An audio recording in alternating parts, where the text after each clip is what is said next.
당에서 네. 늘 지금 말씀하신 그 박근혜 당시 탄핵 당시에 그걸 예를 들면서 그거랑 비교를 하시던데 그때랑 비교하는 잣대는 정말 틀린 것 같아요. 왜냐하면 박근혜 전 대통령 탄핵 때는요, 정말 수천만 명의 국민들이 거리로 나와서 네. 탄핵을 요구했고 국정농단과 관련해서 특검까지 도입해서 국민적인 그 여론들이 완전히 모여져 있는 그런 상황이었고요. 네. 이재명 대표 같은 경우에는 지금 뭐 여론조사 기간마다 약간 차이는 있지만 네. 이게 야당 탄압이다라는 것도 높은 경우도 있고 예. 또 영장실질심사를 받아야 된다는 게 높은 것도 있습니다. 그만큼 한 40%대 이상은 여전히 이 그 검찰의 남용에 대해서 검찰권 남용에 대한 비판적인 시각도 같이 있는 건이에요. 예. 그리고 이것에 대한 유무죄에 대한 진실 규명은 아직 안 돼 있는 상황이기 때문에 그걸 같은 잣대로 보는 것은 너무 나간 거예요. 그래서 이제 박근혜 전 대통령 때는 이제 국정농단이다 이런 표현을 썼고요. 이번에 이제 이재명 대표 같은 경우는 시정농단이다 이렇게 얘기를 하죠. 그래서 제가 이제 우리 김현정 대변인이 굉장히 잘생기시고 합리적이시고 멋지잖아요. 그래서 제가 토론할 때마다 그런 생각을 해요. 아, 저렇게 이재명 대표님을 저런 분이 커버를 하시니까 아직 국민 여론이 40% 정도는 그 민주당 쪽에 서 있나? 그래서 제가 좀 반성을 할게요. 제가 잘 역할을 못 하나 봐요.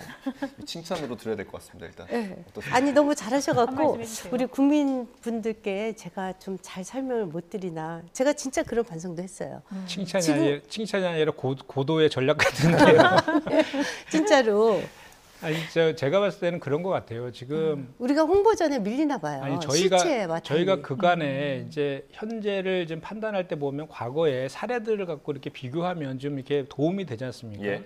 과거에 어느 대선 끝나고 그 유력한 대선 후보 가장 최소표 차이로 떨어졌잖아요. 0.73% 차이로 1,600만 표나 득표를 네. 했고 그 이후에 유력한 대선 후보에 대해서 이렇게 전방위적인 수사 그리고 기소 이렇게 한 전례가 없잖아요. 그러니까 그런 차원에서 봤을 때 이건 왜 그럴까라고 보면 윤석열 정부에서 지금 사실 국정 지지도가 바닥을 치고 있잖아요. 네. 거의 지금 뭐 약간의 차이는 있지만 그 박스권 안을 나갈 수도 없고 지금 예. 경제와 민생도 대단히 어려워서 뚜렷한 능력이나 이런 것들을 보여주지도 못하고 있는 그런 상황들, 그리고 또 당권 획득, 그리고 공천 관련된, 그리고 김건희 여사에 관련된 각종 의혹들, 그 장모 최은순 씨와 관련된 것, 그리고 최근에는 이제 곽상도 무죄 문제까지 해서 각종 특검 여론들이 올라가고 있잖아요.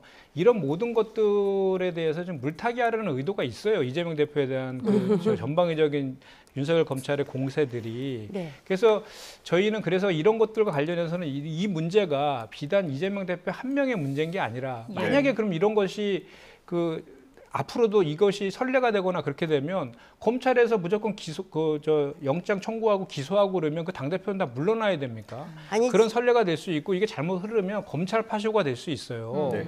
검찰이 그 정치의 영역, 그리고 우리 제도의 영역을 다 바꿀 수 있는 기제로 작용할 그런 악용될 우려도 꽤 있거든요. 그래서 현재 우리 더불어민주당 입장에서 봤을 때는 이것이 정말 검찰권 남용에 의한 그 야당 그 대표 그 정적 제거인 표적 수사라고 규정하고 있는 거고, 예. 그렇기 때문에 당당하게 지금 맞서서 싸울 때다라고 해서 지금 다 이렇게 단일 대우로 지금 가자라고 지금 얘기하고 있는 거죠.